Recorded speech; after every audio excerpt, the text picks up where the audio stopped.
प्राचीन समय की बात है। उज्जैन में राजा भोज राज्य करते थे। वह बड़े दानी और धर्मात्मा थे। उनके बारे में प्रसिद्ध था कि वह ऐसा न्याय करते हैं कि दूध का दूध और पानी का पानी अलग हो जाए।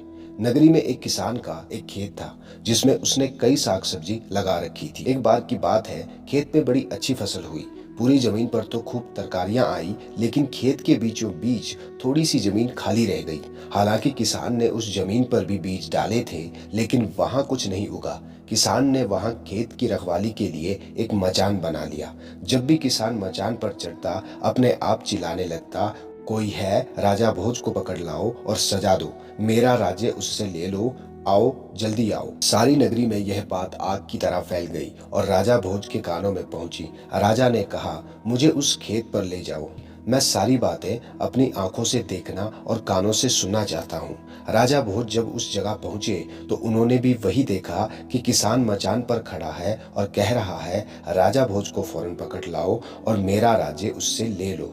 यह सुनकर राजा चिंतित हो गए। चुपचाप महल में लौट आए। उन्हें रात भर नींद नहीं आई। सवेरा होते ही उन्होंने राज्य के ज्योतिषियों और जानकार पंडितों को इकट्ठा किया। उन्होंने अपनी गोपनीय विद्या से पता लगाया कि उस मचान के नीचे कुछ छिपा है। राजा ने उसी समय आज्ञा दी उस जगह को खुदवाया जाए।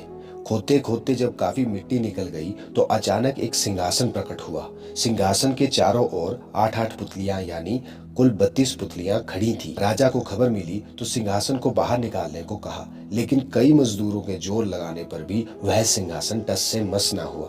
तब एक पंडित ने कहा कि यह सिंहासन देवताओं का बनाया हुआ है, अपनी जगह से तब तक नहीं हटेगा जब तक राजा स्वयं इसकी पूजा अर्चना ना करे।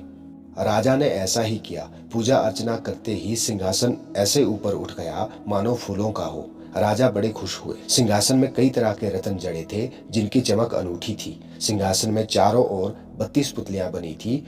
उनके हाथ में कमल का एक एक फूल था। राजा ने हुक्म दिया कि खजाने से रुपया लेकर सिंहासन दुरुस्त करवाया जाए। सिंहासन सुंदर होने में 5 महीने लगे। अब सिंहासन दमक उठा था। जो भी देखता था देखता ही रह जाता था। पुतलियां ऐसे लगती थी मानो अभी बोल उठेंगी। राजा ने पंडितों को बुलाया और कहा, आप लोग कोई अच्छा मुहूर्त निकालें, उस दिन मैं इस सिंहासन पर बैठूंगा। दिन तय किया गया। दूर दूर तक लोगों को निमंत्रण भेजे गए।